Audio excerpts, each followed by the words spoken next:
Assalamualaikum warahmatullahi wabarakatuh. Saya Haikal Syafiq. Kali ini saya akan membahas implementasi teknik lobby dan negosiasi serta penggunaan teknologi di dalamnya. Nah, lobby sebelum kita mulai kita harus tahu dulu itu apa lobby dan negosiasi. Nah, lobby itu adalah upaya mempengaruhi pihak lain melalui komunikasi strategis untuk mencapai tujuan tertentu. Gampangnya, anggaplah perusahaan A ingin memperluas perusahaannya. Ah, hal itu pasti membutuhkan namanya anggaran yang besar. Oleh karena itu, mereka akan mencari sponsor atau kolaborator untuk bekerja sama. Maka dia datanglah ke perusahaan B untuk memberikan eh, untuk menanyakan apakah mereka bisa memberikan sponsor atau kolaborasi ke perusahaan si A ini. Nah, dalam lobby tersebut pastinya ada yang namanya negosiasi, proses tawar-menawar antara dua pihak atau lebih untuk mencapai kesepakatan bersama. Nah, pihak B ini pastinya tidak tidak ingin pihak A yang enaknya sendiri. Makanya makanya mereka akan melakukan negosiasi agar keduanya itu bisa sama-sama mendapatkan keuntungan dari kolaborasi ini. Nah, selanjutnya adalah mengapa teknologi mengubah segala. Digitalisasi menghilangkan batas biografis, mempercepat proses, dan menciptakan dinamika komunikasi baru yang tidak terduga.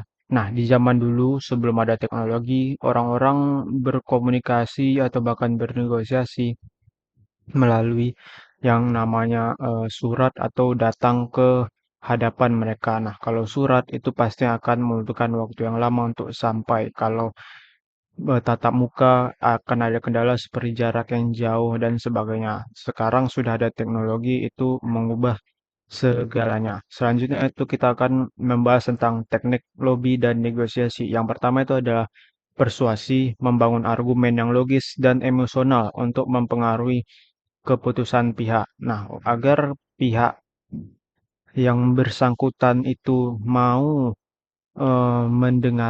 mendengarkan kita pastinya harus membangun argumen yang logis dan emosional karena jika kita berhasil menarik emosional dari eh, pihak yang bersangkutan maka komunikasi akan berjalan lebih efektif. Komunikasi efektif menyampaikan pesan yang jelas, ringkas dan tepat sasaran melalui media sesuai. Artinya itu langsung to the point, tidak terlalu banyak hal-hal basa-basi atau segalanya karena ya mungkin aja lawan bicara akan malah tidak senang karena hal tersebut. Active listening.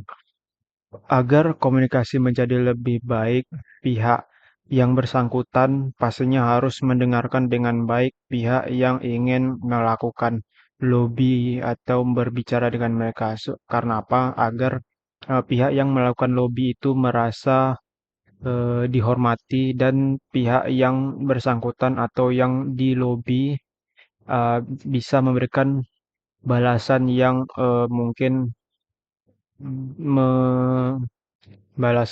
mungkin menyenangkan untuk pihak yang sedang melobi. Selanjutnya adalah win-win solution. Dalam negosiasi ini pastinya hal yang emang ingin diincar oleh kedua pihak, mencari titik temu yang menguntungkan semua pihak.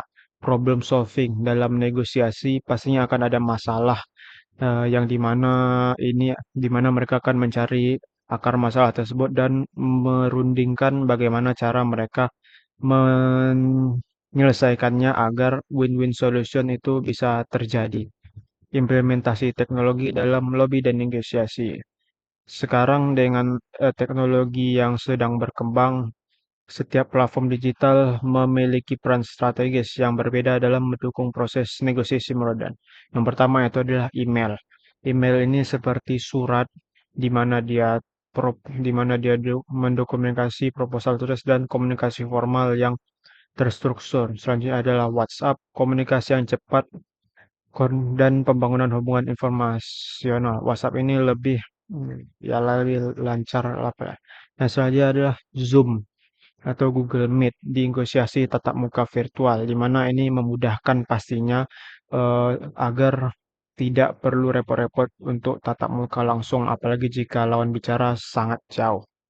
Artificial Intelligence atau AI, di mana ini ya bisa dalam lobby negosiasi kita bisa memanfaatkannya agar analisis data, prediksi pelaku, dan otomatisasi relasan kita bisa mengotomatisasi riset lawan. Kita bisa mereset lawan atau memprediksi perilaku lawan bicara. Media sosial, di mana ini kita bisa melihat latar belakang dari lawan bicara, kita bisa mereset profil, membangun kredibilitas atau pendekatan lebih. Kita bisa menggunakan media sosial ini untuk membangun citra diri kita agar waktu melakukan lobby atau negosiasi, orang-orang tahu kita itu seperti apa.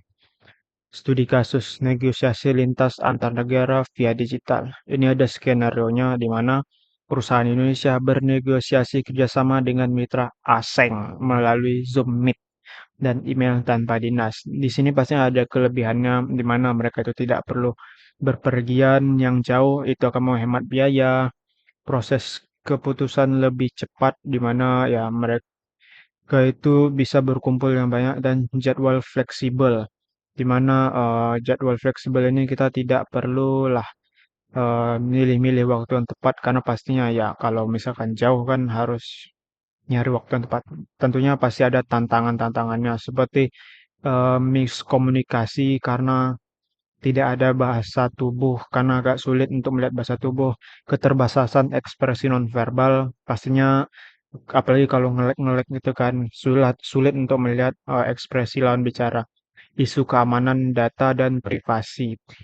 Terus aja isu kesimpulannya adalah teknologi itu memperluas jangkauan, lobby dan negosiasi kini dapat dilakukan lintas batas geografis dengan efisiensi yang tinggi seperti yang sudah kita bahas di studi kasus di mana batas negara itu tidak menjadi halangan. Teknik komunikasi tetap inti, persuasi, active listening, dan win-win solution tidak tergantikan oleh teknik apapun. Adaptasi adalah kunci. Keberhasilan bergantung pada kemampuan mengintegrasikan strategis manusia dengan alat digital secara etis. Teknologi telah mengubah cara manusia melakukan lobby dan negosiasi, namun keberhasilan proses tersebut tetap bergantung pada kemampuan komunikasi, etika, dan strategi manusia dalam memanfaatkan teknologi. Sekian, terima kasih. Sekian dari saya. Presentasi kali ini, jika ada kekurangan, saya mohon maaf. Terima kasih. Assalamualaikum warahmatullahi wabarakatuh.